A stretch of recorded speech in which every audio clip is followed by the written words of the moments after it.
Hey there. I'm excited to announce this to you today. This is what you've been waiting for in your spiritual quest. This is something I've wanted to do for a long time, and I'm finally ready to announce it that it's ready to go. It's the Grief to Growth Community Circle. Now, this is a sanctuary where like-minded souls are united in their journey through grief and towards personal transformation. It's more than just a place. It's a beginning. It's a commitment to growth and understanding. Here you're finding not just a community, but you're entering a circle of trust and depth. You're going to engage with interactive coursework. You'll dive into exclusive podcast episodes and partake in discussions that illuminate the path from mourning to empowerment. This is a realm where every question is honored and every individual's journey is validated. To be part of this exclusive circle, visit us at grieftogrowth.com/community or look for the chat icon at the bottom of every page on the main website. Remember that entry is a privilege because I want to ensure that every member is as dedicated and genuine as you are. You must apply to join, but the journey within is worth every step. So go ahead and join us today. Check it out, grieftogrowth.com/community, and I look forward to seeing you there. Physician, heal thyself. We've all heard this. I'm not even sure I know what it means. But our next guest says that we can all heal ourselves of even real physical ailments. When Anna Parkinson was diagnosed with a brain tumor, she went on a quest for healing. What she discovered is that we all have invisible tools we can use to heal ourselves and overcome personal challenges. In this interview, Anna shares some of her secrets to self-healing, and she even talks about the time she met the Dalai Lama and how he told her about the idea of different realities. Stay tuned after the break to learn more about these methods of self-healing. Hi there. Welcome to Grief to Growth podcast. Your host is Brian Smith, spiritual seeker, best-selling author, grief survivor, and life coach. Brian believes that the worst tragedies of life provide the greatest opportunity for growth. Brian says he was planted, not buried, and he is here to help you grow where you've been planted by the difficulties in life. In each episode, Brian and his guests will share what has helped them to survive and thrive. It is his sincere hope this episode helps you today. Hey, everybody, this is Brian back with another episode of Grief to Growth. And today I've got with me an author. Her name is Anna Parkinson. I'm going to read a short bio, as I always do, and then I'll bring Anna in. Anna is a former BBC journalist. She's now recognized as a writer, a healer, and a teacher. Her book, Change Your Mind, Heal Your Body, where she describes the process of healing her own brain tumor, has helped many to understand their bodies, to heal, and to love their lives more. And her new book we're going to talk about today is Beyond Sex and Soup, Living in a Spiritual Adventure. And it shows how our common emotions like anger, jealousy, anxiety, or fear can be turned from powerful destructive forces into ways of recognizing and fulfilling our path, explained through fascinating stories of her own experience. I want to read off Anna's website. We'll also mention this later, but I always like to make sure we get this up top. So her website is www.annaparkinson.com. It's ANNAPARKINSON.com. And with that, I'd like to introduce Anna Parkinson to Grief to Growth. Hi, Brian. I'm really happy to be here. I'm really happy to have you here, Anna. And I think healing is a really interesting subject that I'm always interested in talking about. And I know you've written 2 books on healing.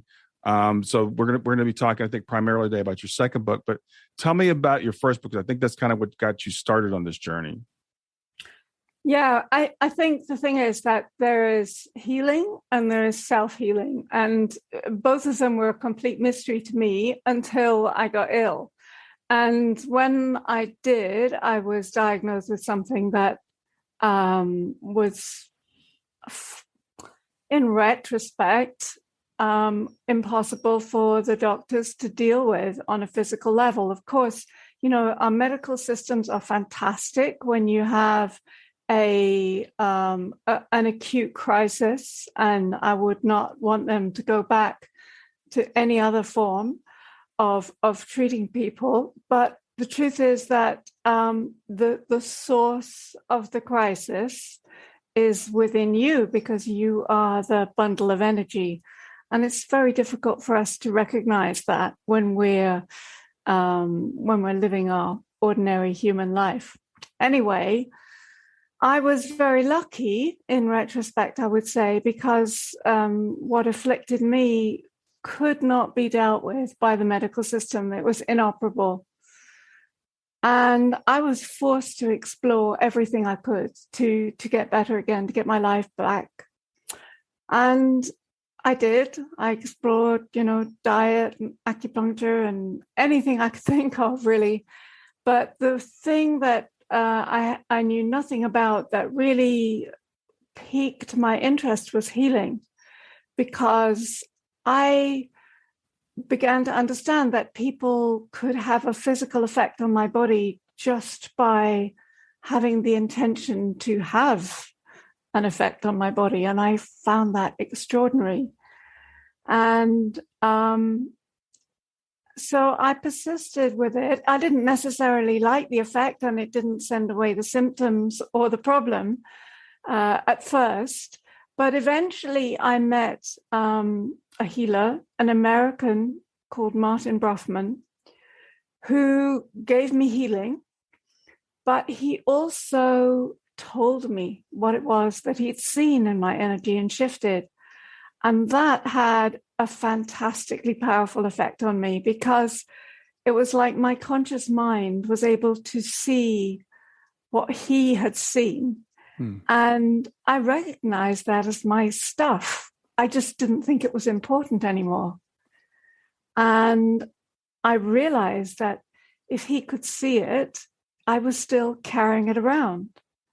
And even though this related to stuff that happened when I was maybe, 2, 3, pre-verbal, I was still carrying it around.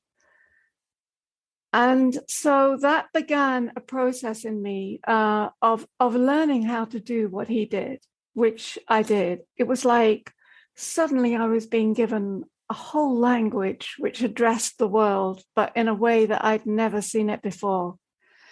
And I also began the process of healing. So I was involved in self-healing, if you like, sending away the physical symptoms, which eventually was successful. And that is why I wrote the Change Your Mind, Heal Your Body, because I wanted people to see that healing is kind of magic. Well, we describe anything that we don't understand as magic, don't we? Mm-hmm.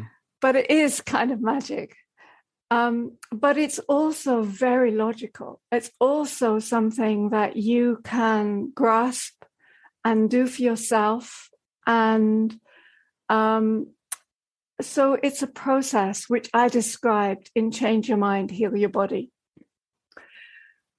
So I continued to heal people, and I also continued to give classes in healing yourself, in self-healing, because part of my joy in healing was to encourage people to stand on their own feet and to heal themselves, because we all have our own story. We all have a really important story, which is our unique contribution to the universe.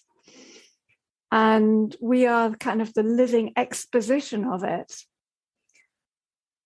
And I began to realize that, what I'd written about healing was not really complete, because we tend to think of ourselves as not needing healing unless we're sick, unless we have some symptom. And actually, I knew from my own experience of healing other people and my own experience of healing myself that the symptom is just the end of the story. And all the time, every day, we're nurturing other forms of negative energy, for lack of a better word, which we allow ourselves to carry because we think it's somebody else who is doing it, or somebody else who is creating this circumstance for us. One of the things that I kept on coming across when I was going through my own process of self-healing was paradox. You have to learn to embrace two things at once. You have to learn to walk a very narrow line between two realities, because that is the essence of being a human being. And I can say a bit more about that. But in effect, that resulted in my writing this new book, Beyond Sex and Soup, because I wanted to show how just the simplest everyday feelings like jealousy, anger, frustration, fear, anxiety, they are all, you don't need to get sick to have a pathway into making life better for yourself. Those very negative feelings themselves are potentially a pathway to your freedom, to your greater creativity, and to your joy. And so that's why I wrote this new book, Beyond Sex and Soup, to show you that your own feelings are the things that carry you on your spiritual adventure. Yeah. Wow. So let's go back a little bit. Let's go back to when you got your diagnosis and you met this healer. So what type of work did he do with you? Because you described it as he's a healer, but you also said you self-healed. So explain to me how that works. So let me just start by saying I knew nothing about healing. Mm-hmm. I mean, nothing. I thought that Reiki was a form of massage. So that's how much I knew. Mm-hmm. But what I found was that I would visit healers. I mean, I didn't go to a lot, but people come forward when you're sick and they offer you things. And I accepted every opportunity. And I found that it was all very mysterious. And I was a journalist. I was used to, getting to the bottom of things. Mm-hmm. And so I would sit in a chair and I would say, well, this is wrong. And they would say, okay, well, I'm going to give you healing. And I would walk away feeling that something had happened, but I wasn't really sure what. I didn't know anything about it. And to a greater or lesser extent, that feeling would stay with me. Actually, now in retrospect, I would say that all of those healings helped. They helped shift me towards a place where I was able to accept the work that Martin did. And I'll tell you about the work that Martin did. So eventually, I went to see this guy who was so sure of himself and funny and full of kind of witty stories. He was a Jewish New Yorker, and he was, very good. He'd been teaching a system that he had developed himself. But his great skill was that he was, as well as being a very gifted healer, he was very logically minded. He, I think, like me, he wanted to get to the bottom of things. And so he had devised a way of conveying exactly what had happened in the healing to the person who he had given the healing to. So for me, I have a very logical mind. This worked really well. And I would describe it now like, when you offer yourself for healing, the person who is giving the healing is working from an unconscious level of their being, using that energy to communicate with the unconscious level of your being. And human beings constantly communicate on this level, and we just forget that that's how we communicate. It's really, really important. So this language is very powerful, but equally powerful in a human being is our conscious language, the language that we use to speak, that I'm using to speak to you now, the language that we use to pass exams or write books or whatever. It's really, really powerful too. And when we can use the two of them together, then we're motoring, we're doing something exceptional by the nature of our humanity. And so when Martin had given me a healing, he talked to me about what it was in my unconscious that he had seen and shifted. And that allowed my conscious mind to catch up with myself, if you like, to catch up with my unconscious. He called this system body mirror healing, and he devised it. Personally, I think that all healing is the same thing. It's just in different language. Yeah, I was actually going to ask you about that, because we do know of all these different energy healing modalities, and sometimes it's like, what's the difference between them? Stay with us. We'll be right back. Hey there, something I want to tell you about today. My podcast platform, Buzzsprout, has recently made it easier for me to allow you to support me financially. Go to www.grieftogrowth.com/subscribe. That's grief2growth.com/subscribe. And once you're there, you can sign up to support me financially. Now, you can do it for as little as $3 a month, or of course, as much as you'd like. If you do that, you'll get access to bonus episodes, and you'll see those in the regular feed. They'll have a lock on them. But when you become a subscriber, you'll actually get access to your own private feed, and you'll be able to listen to the regular podcast along with the bonus podcast for the subscribers. I want to thank you for listening. I want to thank you for sharing the podcast. And I want to thank those of you who support me financially. Have a great day, and on to the episode. I don't think there is a difference. I personally, and I'm sure that people who have devised a system with a name would disagree with me, but I would say that it is all about the power of the power of connecting unconscious energy with another energy.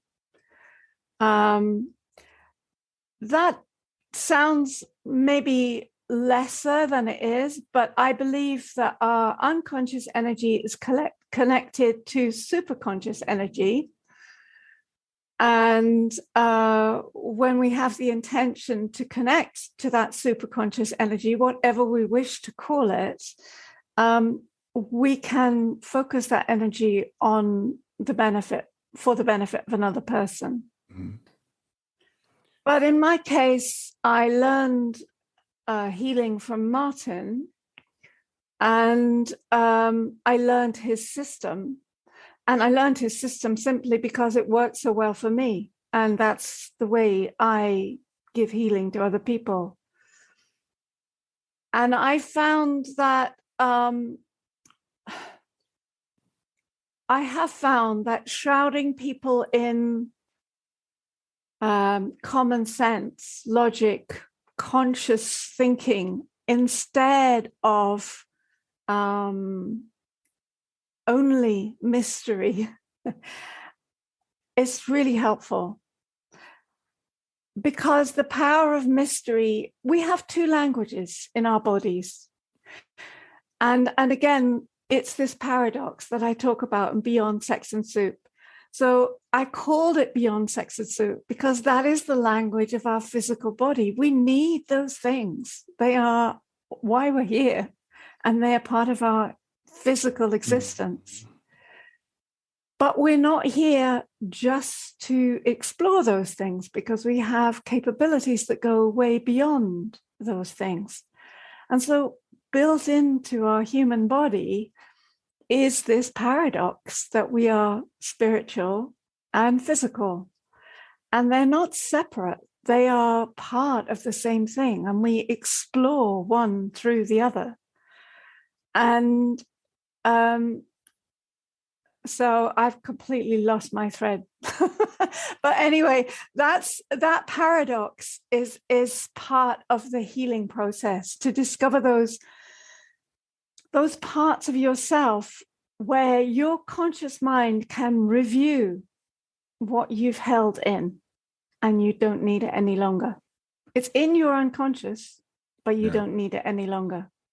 So just to ask you some more details, if you don't mind. So you were diagnosed with this inoperable brain tumor, which is, I assume, been documented by your medical record, and it's now gone. And what time frame did this happen in? Okay, so I was diagnosed in about the end of 2002, and probably for the next 18 months, for 2 years, I was doing, I was going from that point where the surgeon says, oh, you've got a brain tumor and we're going to have to take it out. And I said, well, how? Mm-hmm. And he said, well, they just, either they kind of cut a line down the side of your nose and they go in to the center of your head through that way, or else they just take the top of your head off and they remove the brain and they go in underneath and they do it that way. Wow. So I was, and then they say, we'll be in touch. So you go away and you have nightmares for actually about 2 months in my case, because the National Health System is wonderful, but it's not instant. Mm-hmm. Actually, so I went from that process, going through the process of being told by a surgeon, actually, no, we can't operate. It's too deep. We can't get in there. So we're just going to monitor you. And we're going to wait and see. And so they did. They monitored me every 3 months. I would go up and I'd have these scans and they would just say, well, we're waiting to see. And eventually so this went on for about 18 months while I was trying to find other things that I could do. Mm-hmm. Because I had a lot of symptoms. I was completely cross-eyed. I was dizzy. I was sick, but I was also busy. I was writing my first book, which was about a herbalist who was an ancestor of mine, a 17th century herbalist who I was completely in love with because he was such a balanced and beautiful human being.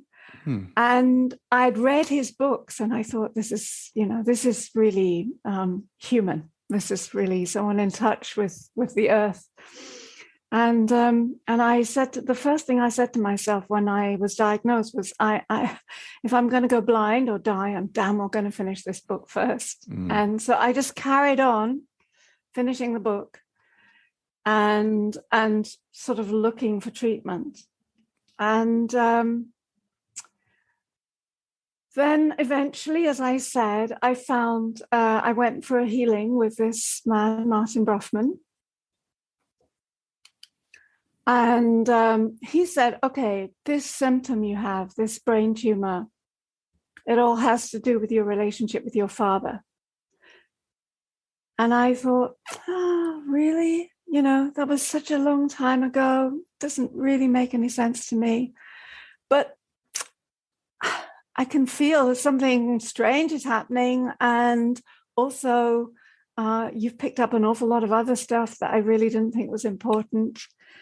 And I went home, and the very next day, I was starting to edit the book that I had written. I'd finished it by this stage, this book about my ancestor, the herbalist. And I looked at the first line that I had written in the book. I was sitting down to edit it, and almost the first line was, I never lived with my father. And it was, oh my goodness, it was like a complete revelation that I had fallen in love with this ancestor's work. He'd written a couple of books in the 17th century. The day my father died, the day after he died, I asked my stepmother if I could borrow these books. I took one home that my father had and I read it, fell in love with it. And the whole of the next, this project developed over time, but it was all, I was like searching for who was this man? Where did he come from? What were his origins? What motivated him? And that's what I ended up writing in my book.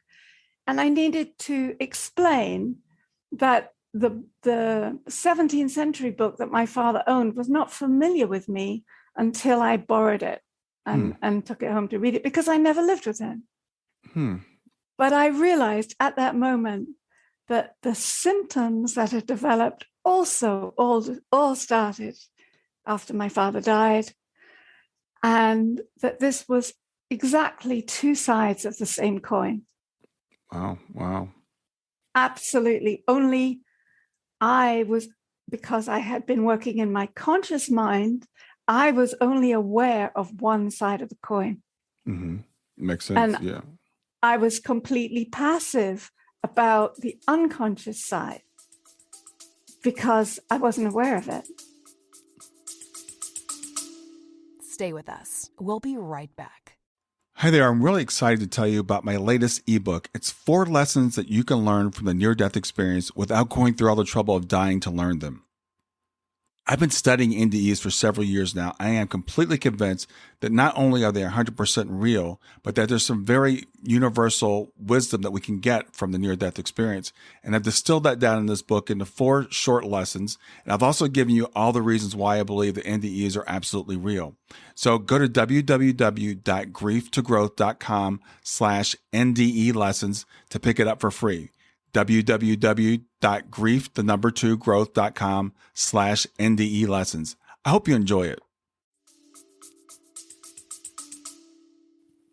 Wow. So you start seeing Martin and you do this work. And so what did your doctor say did the tumor start to shrink, or how did that work? Okay. So the first thing was there was understanding with incredible instant clarity that there was this amazing language that I could learn to speak, as well as, staying a rational human being. And so I began to learn. Martin taught healing. He's not alive anymore. Otherwise, I would say he teaches it, but he taught, and I went to learn from him. And I carried on also learning from self-healing methods what was in my unconscious and kind of letting it go. So my family was very aware of this. I didn't go to my doctors and say, oh, by the way, it's all going to be fine now because I'm going to be healed. Because I'm just not made that way. I just let them carry on, do their thing. But meanwhile, I'd started to do my thing big time. So this was wasn't instant. By about 2000, a year later, I was still going for these scans, but instead of finding them really, really depressing, I was kind of mentally fighting back. I was kind of putting the energy out there that I wanted to be and using it to protect myself from what I had felt was very negative energy. Anyway, I came home after about a year ago, after about a year later, and I said to my daughter, she looked at me, she was so excited. She said, has it gone? And I said, no, but it's got a wavy line on the top. I just knew that it was going to go, even though the scan was not showing it yet. And I carried on for another year. And the scan, instead of showing this kind of ball, it showed a kind of collapsed, like a sail when the wind has gone out of it. It just had collapsed. And I was ecstatic. I thought, that's it, it's going. And in fact, they didn't want to see me for a scan again for another 3 years, I think. Oh, wow. Or was it? I can't remember how long it was, but eventually I went back. I just left it alone. I had a little operation on my eye to pull back the muscle that it pulls it so that I could see straight again. And I just carried on healing, feeling better and better and better. And then eventually in 2010, so this is 8 years after the whole thing had begun, there were some sort of signs around. I thought, it's all very well to say you're healed, but you really need this verified. And I went back. I asked them to give me a scan, and I went back, and it had virtually disappeared. There was a tiny little bit of scar tissue that they could see where it had been, but it had just gone. So now I'm aware that, we all have a separate story. I look back on this story and I think there were so many things that were so lucky for me. But, I think about the subject of your podcast, and I think, and you will have heard people say this so much, but that terror, that grief, that horror, was the only thing that really shook me out of my accustomed language and made me explore a bigger dimension. And the bigger dimension is so much better and so much more beautiful, that it is, you look back and you say, oh, this was the best thing that ever happened to me. And of course, horrible pain is a terrible thing. But pain is part of our growing process. It has to be. It's the only thing that makes us pay attention.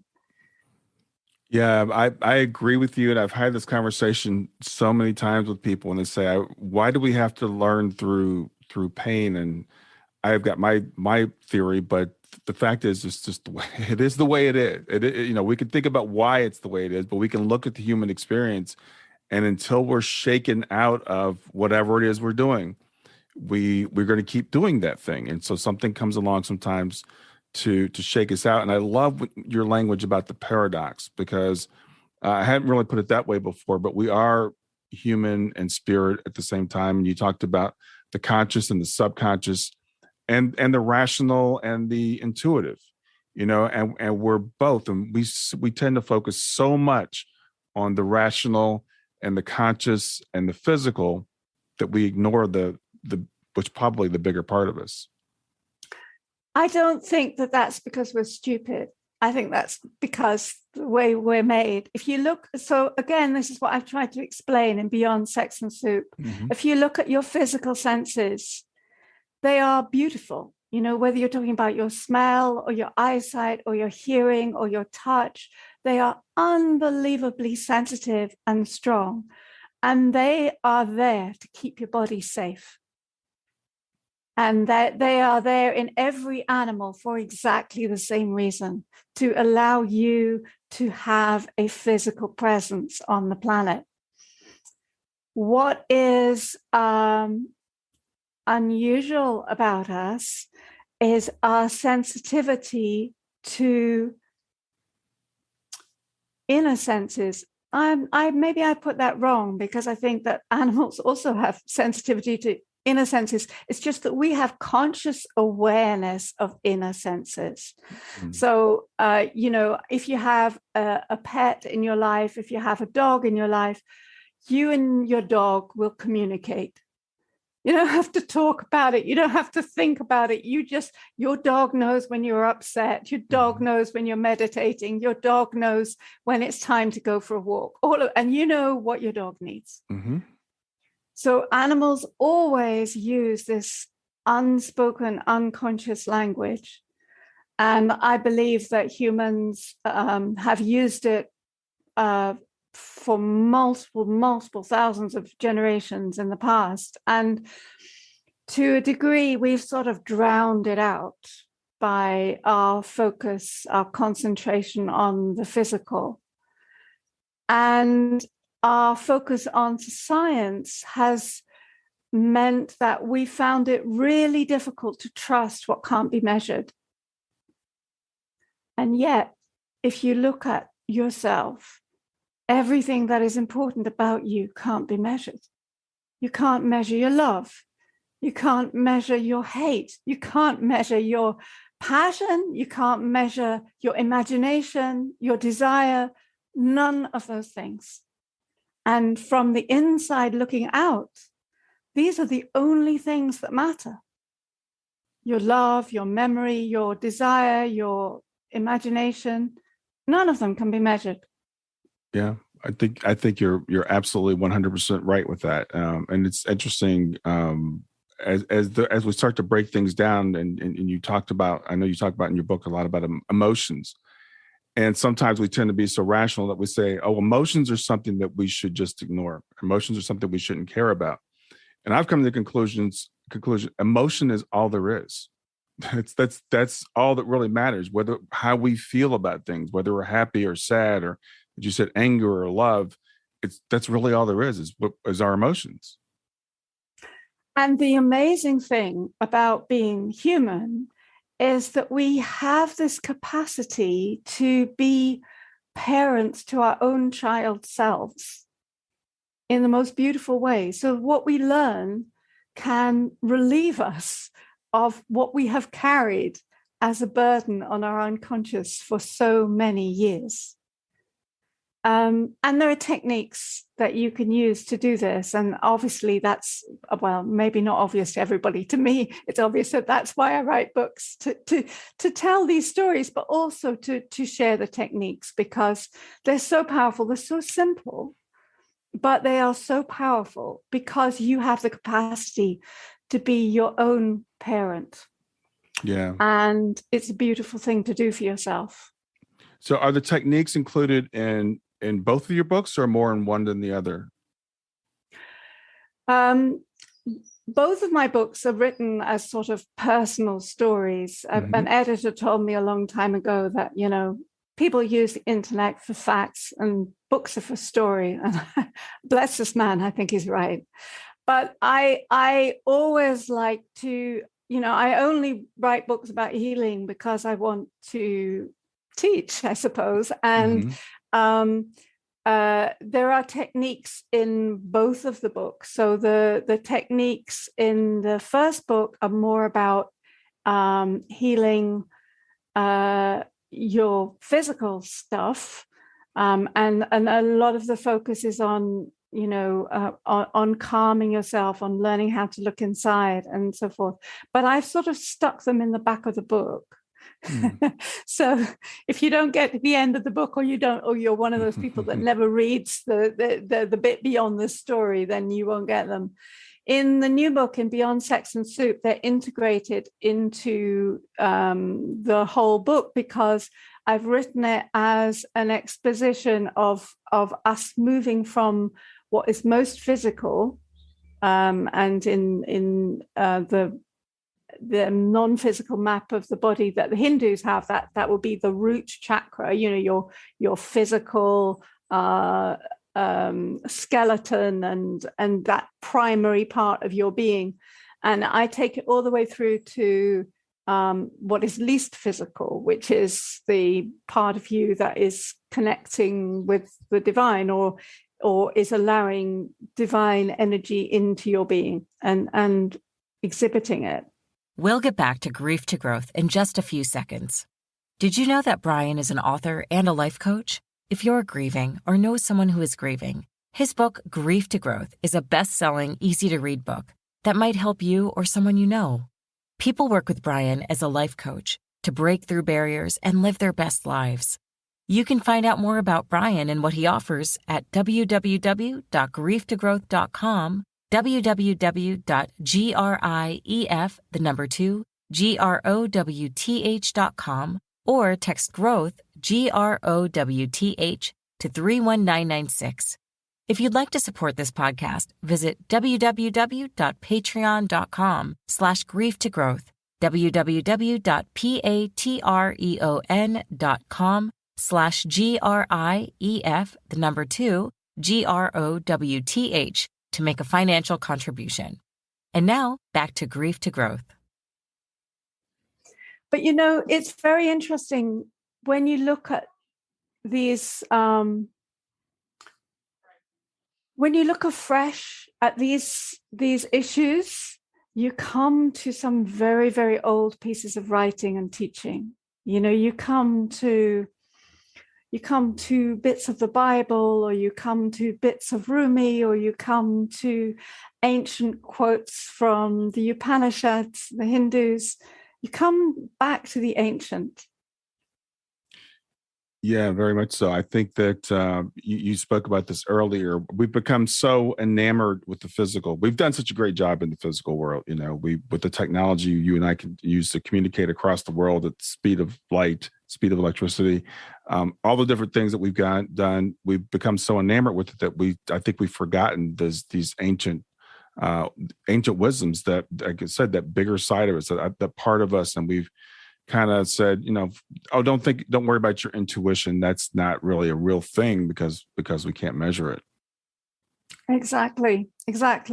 One of the interesting things is that I think that, you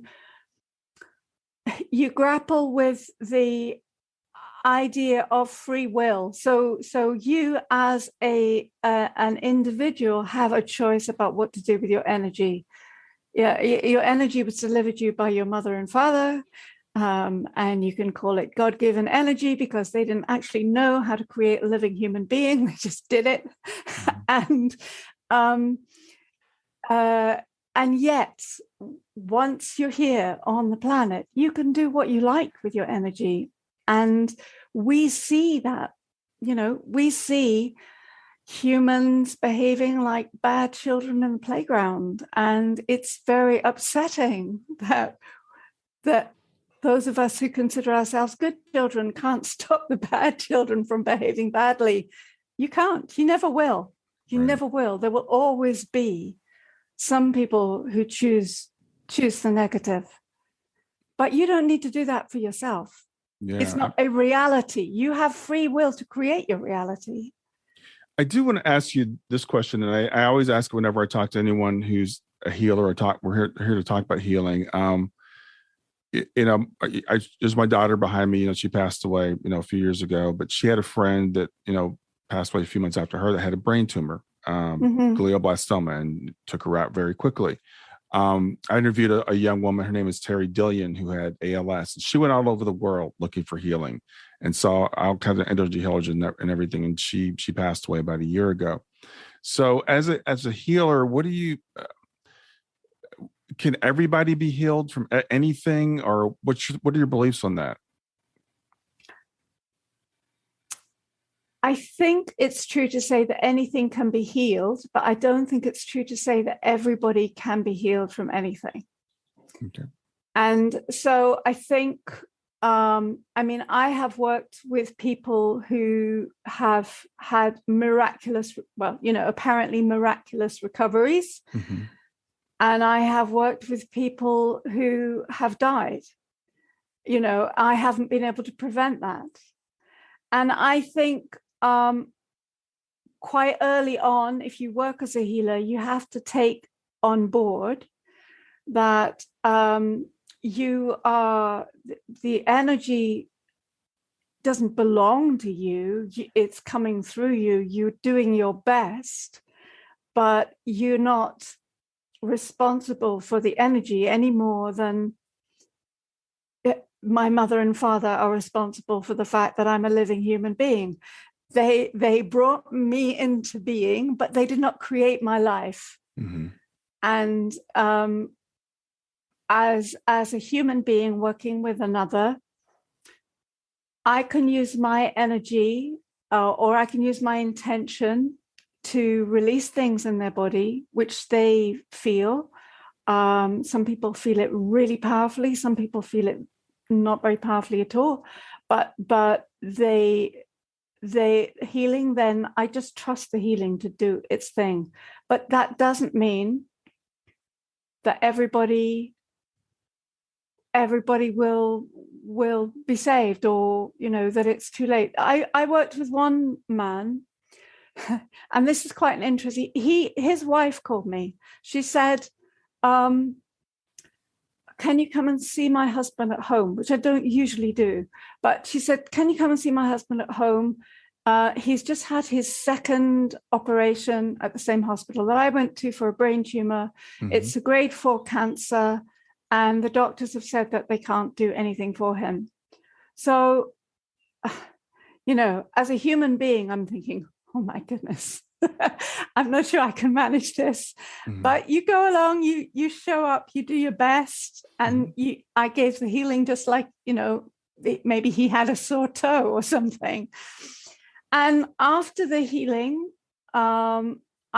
I gave him and his wife together the feedback, which again, I don't usually do, but they were operating very much as a one person. He didn't recognize, he accepted the healing. He didn't recognize the feedback so much. She recognized it as, describing him very much. And then afterwards, he phoned me and he said, I'm walking much better today, thank you. And that's great. And I was happy about that. But then I didn't hear, and I didn't hear, and I didn't hear. And you just think, wow, I wonder what happened there. And about a year later, someone with the same name popped up on Facebook. And I thought, could this be the same person? And I wrote him a direct message and he said, yeah, here I am. And anyway, I went to see them, and it turned out that he didn't have cancer anymore. And, the doctor said, what have you done? And he said, well, I had healing and homeopathy. And they kind of made the sign of the cross because they hate both of them. I can't say they hate both of those things, but they are definitely both not scientific. Here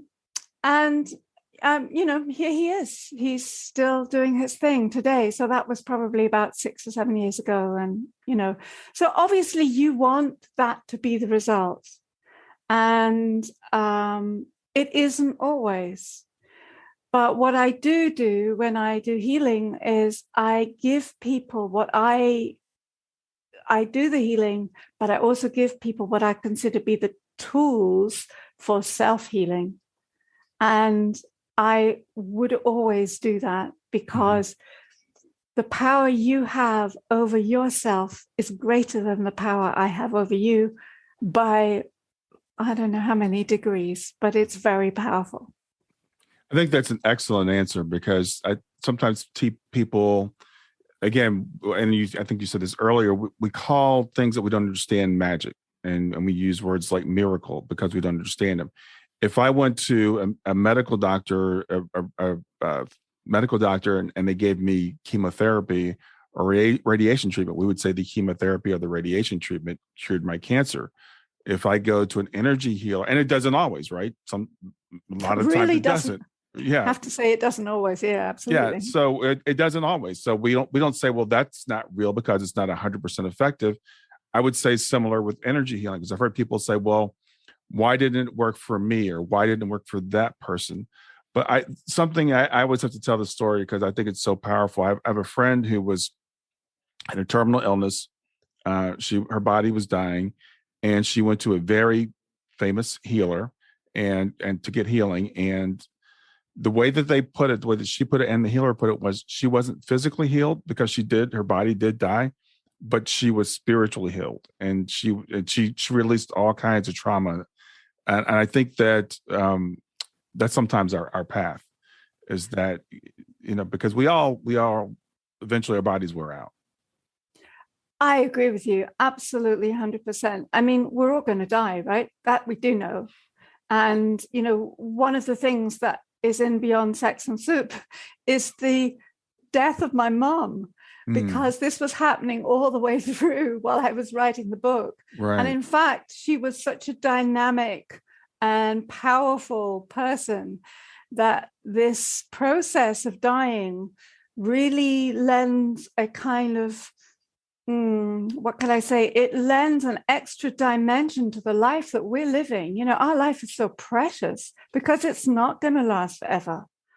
And it is full of possibilities. And if we think it is going to last forever and it doesn't change, then not only are we fooling ourselves, but we're wasting our time and wasting our energy.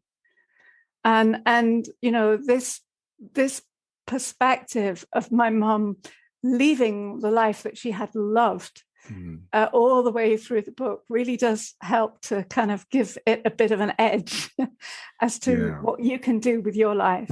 Yeah, I think, again, kind of like we were talking about pain earlier, mortality is a very important part of our experience here, knowing that. Because if you think about the things that we have in infinite amounts, we take for granted. We don't air, water. Exactly. We just take it for granted. But the fact that we know that our lives are limited does make those moments more precious. So that's something to really hold on to. But I do want to talk more about Beyond Sex and Soup, because I think it's really important that, it's great that you had this healing story in your first book about, from the brain tumor. But what if we could prevent that?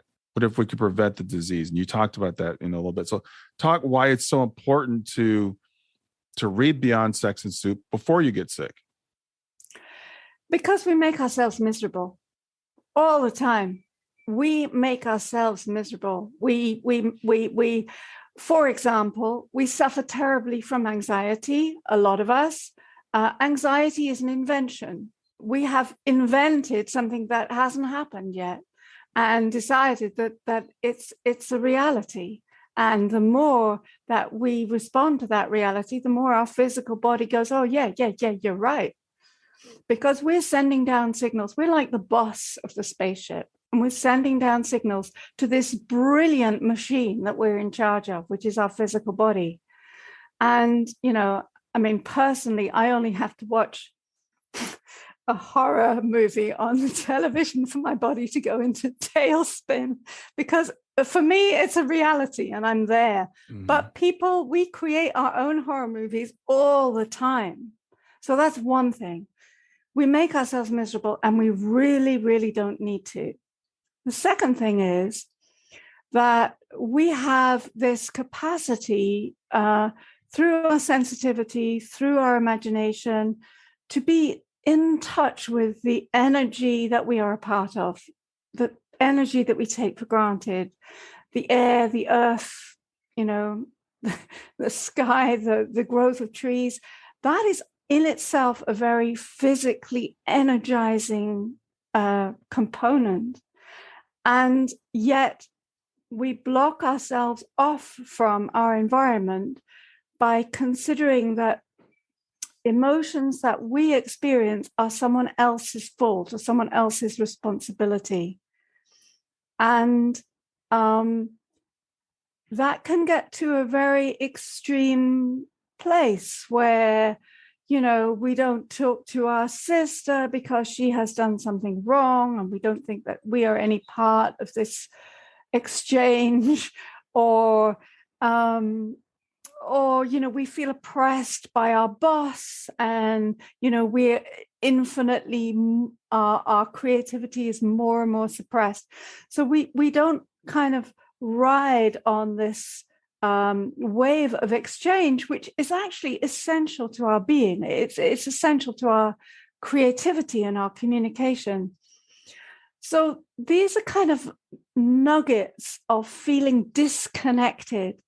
And actually, it's like if we can just pick up on our negative emotions and look at the roots of them, we discover that we have the ability to turn the switch. So where we feel anxious, we can look at the roots of that, which obviously I try to explain in Beyond Sex and Soup. Mm-hmm. And we can then use our energy, our imagination, to reverse damage that we may have felt that we've carried with us for a long time. Because the exercises that I discuss are really exercises of the imagination. They're positive imagination, if you like, as opposed to negative imagination, which is what anxiety is. And and it has a physical effect. Your body will respond in just as much of a positive way as it responds negatively to your negative imagination. That's an excellent point. I don't think I've ever heard it put that way before, that anxiety is really a product of our imagination. And we do have, our imaginations are very powerful. I've heard people say, like, our brain reacts to, like, imagining something the way it does if something actually happens. You mentioned a horror movie. We have physical reactions when we're watching a horror movie. Our palms get sweat, our heart starts racing, et cetera. And we don't usually think about, what if we flip that around? What if we use that imagination for positive things? So I love the exercise you're talking about there. And we live in an amazing age of communication. Fantastic. That's great. But don't forget how much negative stuff comes to you on that wave of communication. Masses and masses of daily blast, and it can be hard to resist. I mean, I have felt physically depressed by the war in Ukraine and my powerlessness to do anything about it. Yeah. And yet, even that, which is such a negative experience, helps us to see yeah, this is true, that people will always behave badly. They will always behave badly. You cannot wave a wand and take away that free will, if you like. Right. But it's how you respond to that. And one of the things that distant drama should tell us to do is to focus on what is in front of us, what is good about the life that we have, and focus on that, and then do what you can. I mean, there's little that we can do except maybe, give shelter or money or whatever is required of us, but we're not participants in that drama. But we do have to soak it up and deal with it. Yeah. Wow. That's so powerful because, the war in Ukraine, COVID, we've gone through these things, and those are the big things. But I think about something small, and that just happened last night. Will Smith smacked Chris Rock on the Oscars, and I was on my way to bed when it happened. I saw it come across the internet, and I realized I was trying to go to sleep, and I was upset about it. And it's like, this does not involve me at all. But it's that, you said, it's that mass communication, that something that happens in Hollywood 3,000 miles from me impacted my mood as I was trying to go to sleep last night. And then on Facebook this morning, that's all anybody was talking about. So this communication thing can cut both ways.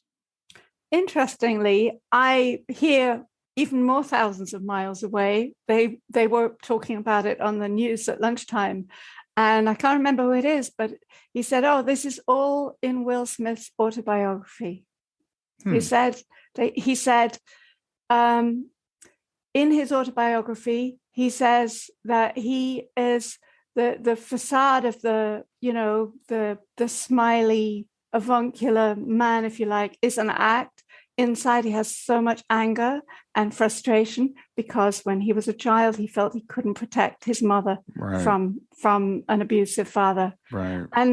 And yeah, dead right. It's all in his autobiography. And if one was, I'm not going to tell Will Smith what he should do, but if one is in a similar position and you were carrying that anger is really harming your creativity. It's harming your joy.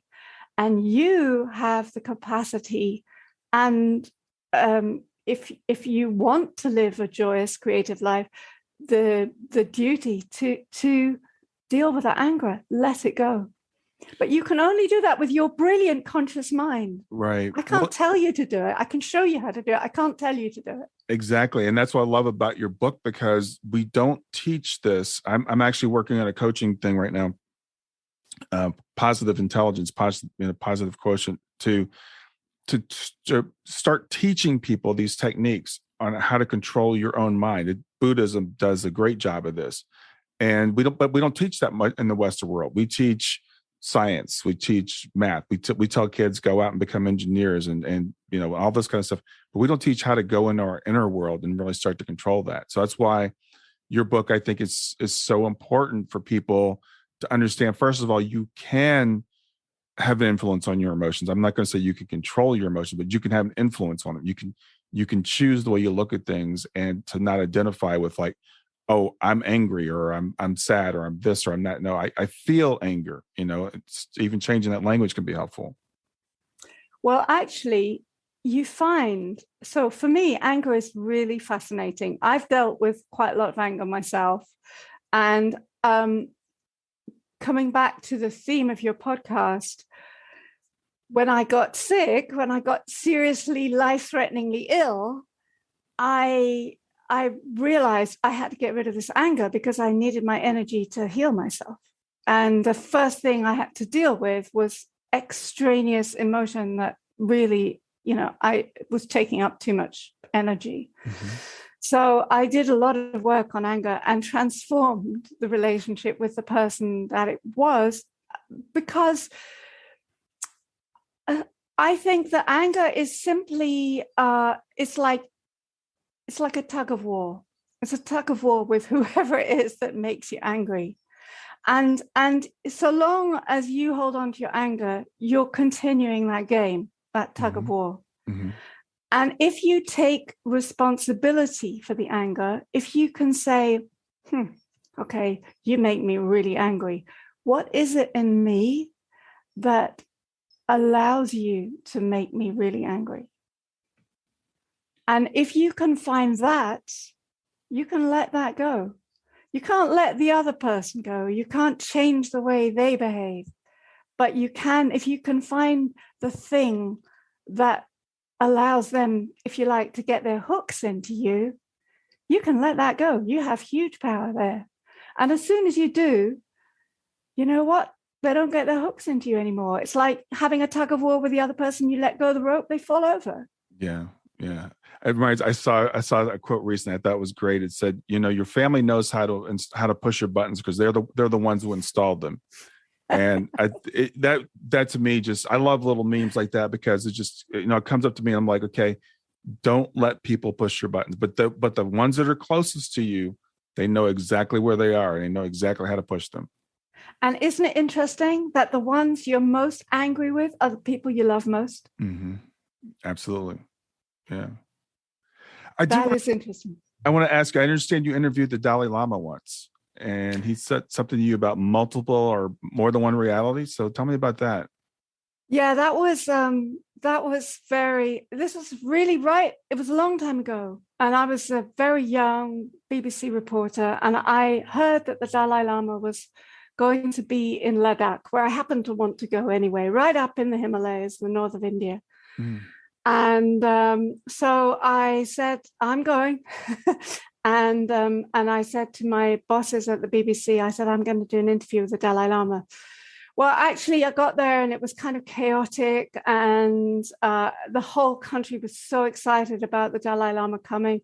And eventually I wound up in this tiny little room with about 20,000 monks, the Dalai Lama sitting calmly in the corner on the only chair in the room, and me and two other reporters. And we were just, with the fans whirring, we were just all asking our questions. So, excuse me, I asked a political question. And in retrospect, it seemed like so cheeky. I said, so what, if you did get back to Tibet, what makes you think that, the Tibetans would be happy to see you because they've grown up, this new generation, completely under Chinese rule, and maybe they don't want the old Tibetan way. Mm. And he said, when you're young, you see with one eye and hear with one ear.